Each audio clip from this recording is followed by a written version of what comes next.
Maintenant, j'aimerais vous parler du UCAT pour enfants. Donc, dans une autre capsule, on a vu le UCAT pour le UCAT jaune, qui est la première édition du UCAT qui est sortie, qui est peut-être plus orienté vers les adolescents. Celui-là ici, c'est le catéchisme de l'Église catholique, mais pour les enfants et leurs parents.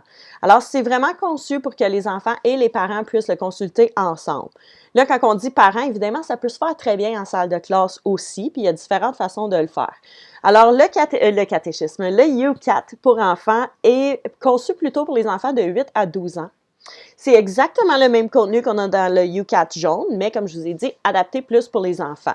C'est très, très, très imagé. On a beaucoup d'images qui nous expliquent pas mal tous les passages. Alors, comment utiliser le UCAT pour les enfants? On a ici à la page 9, justement, différentes façons d'utiliser le UCAT pour enfants.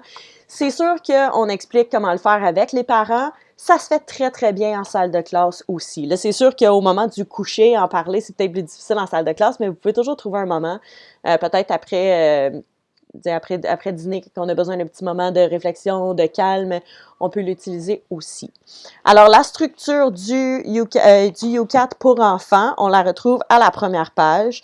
Elle est divisée en 4, un peu comme le UCAT jaune. Elle est divisée en 4 parties. La première partie, le credo. Ensuite, les sacrements, donc les 7 sacrements, les commandements et la prière. Puis après, on a une petite section justement pour les parents sur la vie de Jésus, qui peut être très utile aussi pour les enseignants qui sont peut-être un peu moins confiants sur leur connaissance de la vie de Jésus. Toujours très intéressant lire ou relire un peu l'histoire de Jésus. Le UCAT pour enfants est aussi fait en format question-réponse, comme le UCAT jaune, avec des infos supplémentaires pour les parents, justement, ou pour les adultes, en bas de page. Vous allez voir, là, il y a des petits pictogrammes. On peut retrouver la légende de ces pictogrammes à la première page aussi. Alors que ce soit une citation, de l'information, quelque chose à lire, peut-être une petite blague pour rire, ou trouver les infos dans la Bible, ou aussi un renvoi au UCAT jaune. À la page 229, alors on se dirige à la fin déjà du UCAT, à la page 229, on y retrouve l'index des mots-clés aussi.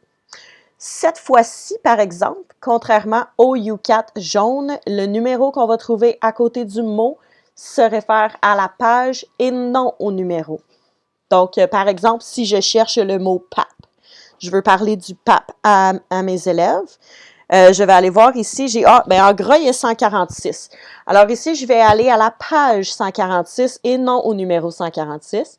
Donc, à la page 146, qu'est-ce qu'un pape? On a des beaux dessins pour nous montrer qu'il y a les cardinals en rouge, il y a le pape en blanc.